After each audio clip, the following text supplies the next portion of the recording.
السلام علیکم ورحمۃ اللہ وبرکاتہ۔ الحمدللہ رب العالمین والصلاة والسلام علی سید الانبیاء والمرسلین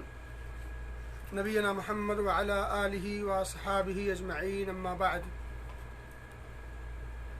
قال اللہ تعالی اعوذ باللہ من الشیطان الرجیم وَإِذَا مَسَّ الْإِنسَانَ ضُرٌّ دَعَا رَبَّهُ مُنِيبًا إِلَيْهِ ثم إذا خوله نعمة منه نسي ما كان يدعو إليه من قبل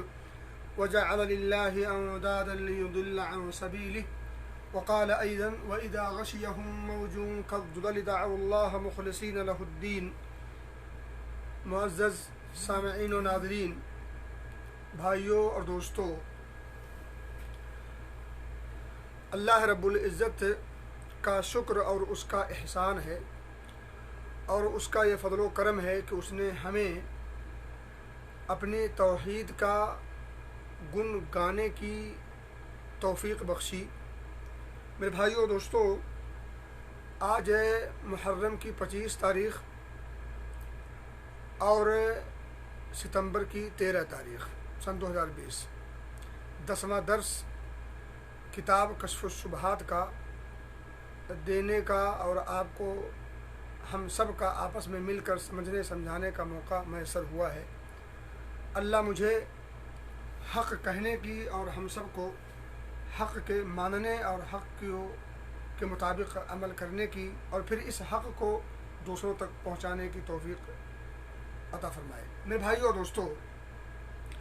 پچھلے درس میں یعنی 9ویں درس میں آخری بات جو چل رہی تھی وہ یہ کہ آج کے اس دور کے مشرکین کا عقیدہ اور ان کا شرک مشرکین عرب سے بڑھ کر کے ہے۔ ان کا شرک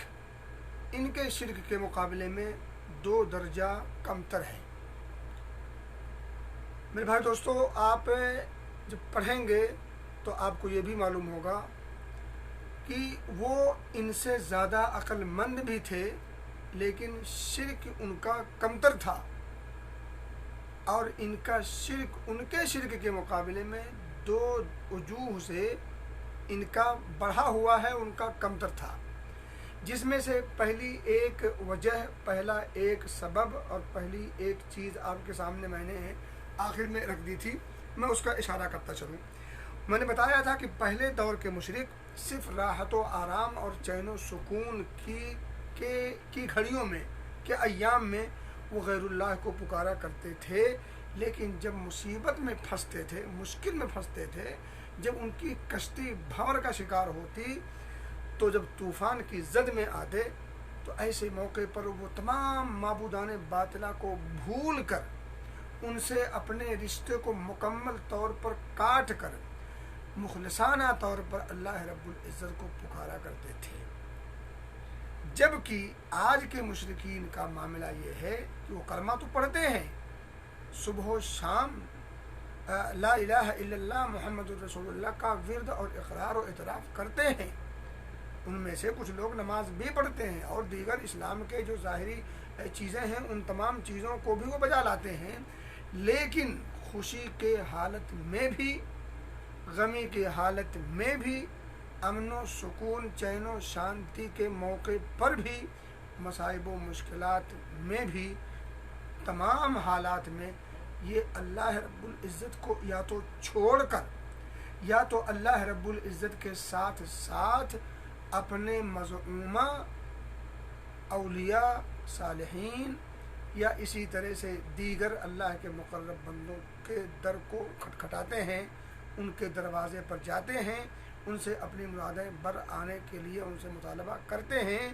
اور عموماً جب کسی مشکل میں گھرتے ہیں تو ایسے موقع پر وہ ضرور غیر اللہ کے در پر حاضری دیتے ہیں، جبکہ وہ لوگ جب مشکل میں پھنستے تھے تو وہ سارے در کو بھول کر چھوڑ کر در الہی کی طرف مخلصانہ طور پر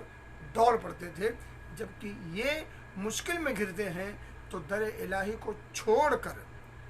در غیر الہی پر جانا اپنی عاقبت کے سنورنے کا اور اپنے مسائل اور اپنے مشکلات سے نکلنے کا واحد ذریعہ اور حل سمجھتے ہیں۔ تو کیا یہ دلیل اس بات کی نہیں ہے کہ ان کا شرک ان کے شرک کے مقابلے میں کمتر تھا؟ یہ 2 قدم آگے ہیں۔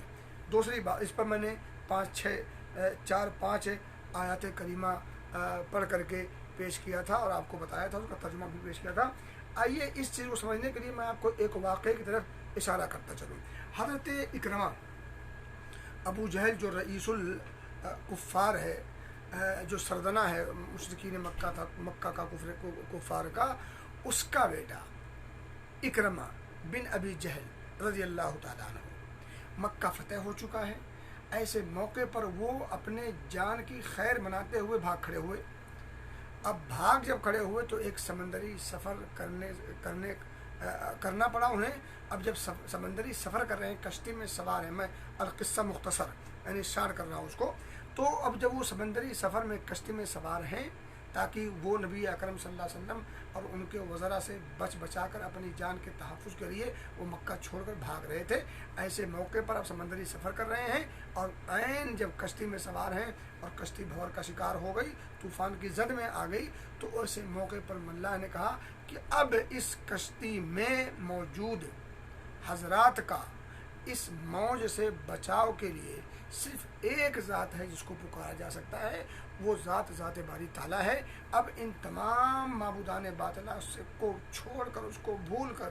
اخلاص کے طور پر للہیت کے ساتھ، دل کے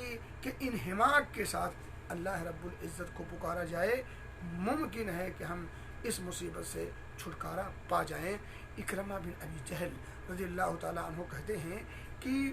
یار یہ تو وہی معبود ہے جس معبود کی طرف دعوت تو نبی مکرم صلی اللہ علیہ وسلم دیتے ہیں۔ اب اگر جب اس سمندر کے سفر میں اور اس